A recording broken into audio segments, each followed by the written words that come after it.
уважаемые друзья, вот фильм про котов. Коты-тигры на охоте на дикого осла и барана. Вот Гаремова здесь пасется. Правда, кот вышел, затаился.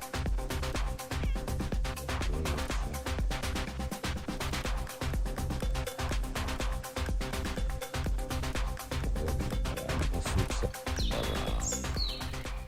И вот коты затачивают когти. Хотят охотиться на заснувшего осла.